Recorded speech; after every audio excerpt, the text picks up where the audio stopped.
Sejam muito bem-vindos à nossa terceira aula do Power BI. Nessa terceira aula, a gente vai conhecer o sistema de interface da ferramenta e como é que ela funciona. Para isso, a gente vai dar 2 cliques aqui no ícone do Power BI, que já foi criado no momento que a gente fez a instalação do sistema. Lembram que na última aula a gente foi perguntado se a gente gostaria de criar o ícone na área de trabalho e a gente deixou aquela opção marcada. E aí, quando ele foi instalado, deixou o ícone, criou o ícone aqui na nossa área de trabalho. Né? Vamos dar 2 cliques e aguardar a ferramenta carregar. Agora que a ferramenta foi carregada, a gente consegue ver que o Power BI, antes de direcionar a gente para aquela área do relatório, onde a gente vai trabalhar os dados e toda a parte de visualização de relatório e modelagem de dados, ele pergunta a gente antes o que é que a gente vai querer fazer com ele. Aí ele abre essa tela inicial aqui. Nessa tela inicial, a gente consegue ver algumas coisas. Né? A gente consegue abrir um arquivo, no caso, arquivos recentes, então ele vai mostrar aqui os arquivos que há. A gente também pode clicar aqui no OneDrive e a gente vê os arquivos nossos que estão na nuvem. Né? Para isso, a gente precisa entrar e aí se logar na conta corporativa. A gente também tem opções e configurações onde a gente consegue fazer uma pré-seleção para que na hora que o Power BI vá carregar um tipo de arquivo ou vá abrir, ele funcione de alguma maneira que a gente tenha alguma preferência. Em sobre, a gente pode clicar aqui e ver a versão do Power BI e a gente também pode procurar o arquivo no nosso próprio dispositivo. Voltando aqui para a área inicial, ele nos dá algumas opções para carregar dados. Então, ele vai perguntar qual é a fonte de dados que a gente vai querer trabalhar. A gente pode, por opção, trabalhar um relatório em branco, se conectar ao hub de dados, que nada mais é que uma central, que é um serviço da Microsoft que junta vários dados de várias fontes, e lá a gente consegue se conectar a esses dados e fazer nossos relatórios. A gente também pode trabalhar pastas do Excel, né, a nossa famosa planilha, servidores SQL, que são da própria Microsoft, que é a linguagem SQL que eles trabalham. A gente também pode carregar alguns dados de amostra para fazer nosso trabalho e aprender um pouquinho mais. E também obter dados. Quando a gente clica aqui, a gente é direcionado para uma telinha do menu onde vai ter algumas dezenas de fontes de dados que a gente vai conseguir se conectar. Algo que a gente vai ver lá na segunda aula. Né? Recomendado, clicando aqui, a gente é direcionado para a página de instrução da Microsoft, onde a gente vai fazer tutoriais, treinamentos. Muito bom, por sinal. Eu recomendo que vocês, sempre que tenham um tempo, acessem lá. Tem muitos bons tutoriais, tanto do Power BI quanto das próprias ferramentas da Microsoft. Mas em relação ao Power BI, eu acho muito completo. Inclusive, prepara você muito bem para as certificações da Microsoft na área, né? Aqui embaixo ainda, né, a gente pode ver os documentos recentes que estão compartilhados conosco. Né? Nesse caso, como não há nada, né, a ferramenta acabou de ser instalada, não tem nenhum arquivo ainda. Então, a gente vai clicar aqui em criar um relatório em branco. Quando a gente clica em um relatório em branco, ele direciona a gente para a área que realmente é a área padrão do Power BI de trabalho. Então, aqui a gente tem a faixa de opções com o menu contextual. A gente aqui do lado esquerdo, a gente tem a exibição dos relatórios. Então, a gente pode trabalhar o relatório em alguns níveis. Eu vou falar daqui a pouco sobre isso. E a gente tem o menu retrátil, né, o menu expansivo para filtros, para visualizações e para dados. Então, quando eu clico aqui em cima, ele me abre a parte de filtros. Então, eu consigo trabalhar alguns filtros do meu relatório. De visualizações, onde eu vou carregar as visualizações para compor o meu dashboard.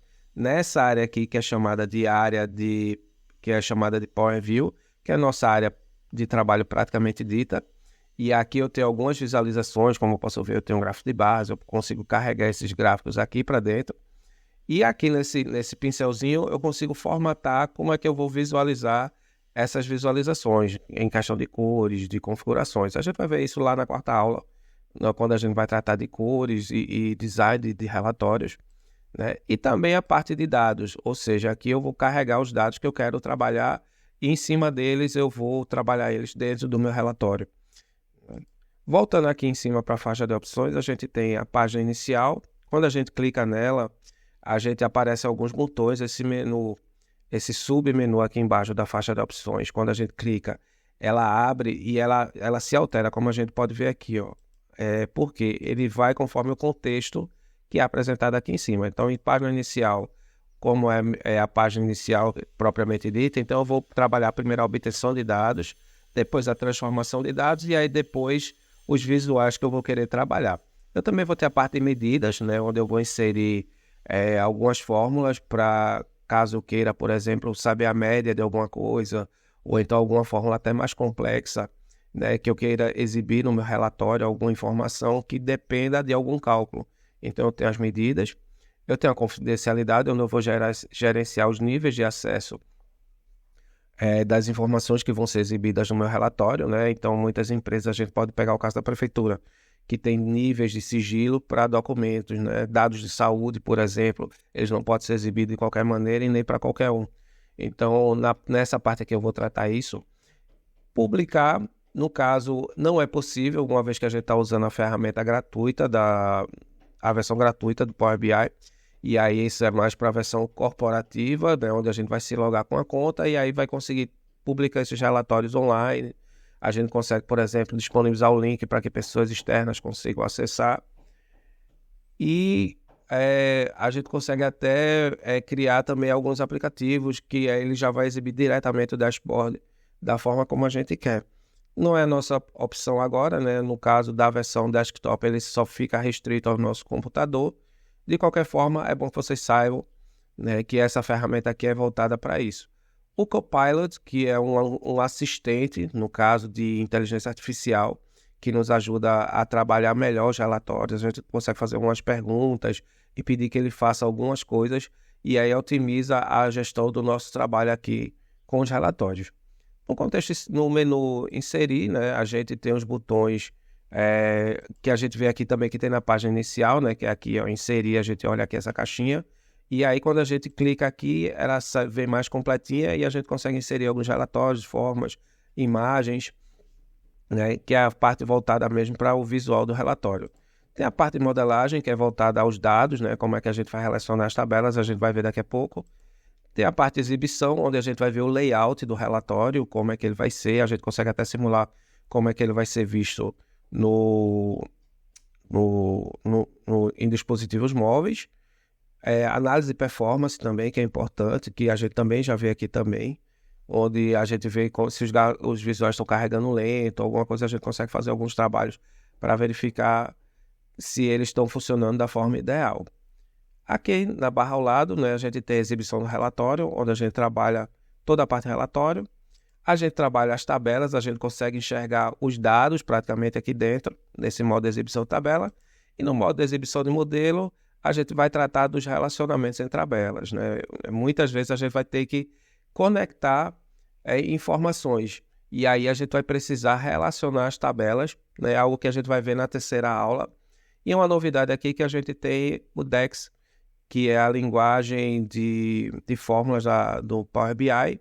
E aí ele foi incluído aqui agora, né, para que a gente consiga trabalhar também fórmulas e algumas automações que a gente consegue fazer aqui por meio do DAX.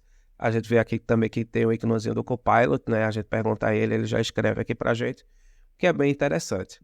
Bem, esse foi a parte voltada para a nossa análise da área de trabalho do Power BI, né? Agora a gente vai para a próxima aula que a gente vai montar o relatório, né?